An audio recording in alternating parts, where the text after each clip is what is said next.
AP government AP purse అనేటువంటి యాప్ను release చేసింది. ఏపీ పర్స్ అనేటువంటి యాప్ ద్వారా మనం మొబైల్ బ్యాంకింగ్ లేకపోతే పేటిఎం ఇటువంటి వాటికి సంబంధించినటువంటి మనీ ట్రాన్సాక్షన్ అనేది మనం చేయొచ్చు ఏపీ పర్స్ ద్వారా. ఈ బ్యాంకింగ్ ఈ మొబైల్ యాప్ సంబంధించినట్టు మొత్తం 13 బ్యాంకులు 10 మొబైల్ యాప్లు ఇప్పుడు టైఅప్ అయింది ఏపీ పర్స్కి. అయితే ఈ బ్యాంకింగ్ ఈ యొక్క వీటి ద్వారా కొంత మనీ ఎర్న్ చేయొచ్చు. ప్లస్ ఈ యొక్క ఏపీ పర్స్ ద్వారా మనము ఎలా ఎర్న్ చేయొచ్చో ఇప్పుడు చూద్దాం వ్యూవర్స్. మనం ఏపీ పర్స్ అనేది ముందరగా డౌన్లోడ్ చేసిన తర్వాత మనకి ఏపీ పర్స్లో రిజిస్టర్ అయిన తర్వాత ఇక్కడ వాలంటరీ రిజిస్ట్రేషన్ అని ఉంటుంది.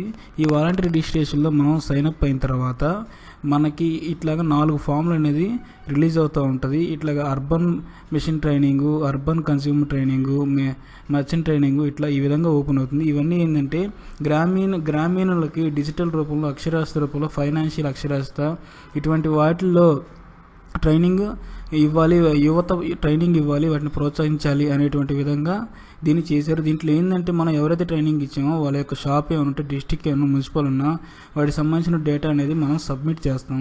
ఆ సబ్మిట్ చేయటం వల్ల ఒక్కొక్కరికి మనం ఇచ్చినందుకు గాను మనకి 15 రూపాయలు ప్లస్ ఆ యొక్క ఏపీ పర్స్ ద్వారా ఈ ట్రాన్సాక్షన్ కానీ జరిగితే ఒక 20 రూపాయలు అదనంగా ఈ బ్యాంకర్లు మొబైల్ యాప్లు విడిగా ఒక 15 రూపాయలు టోటల్గా మనకి ఒక 50 రూపాయల వరకు ఇట్లాగా అదనంగా ఇన్కమ్ అనేది చేయొచ్చు.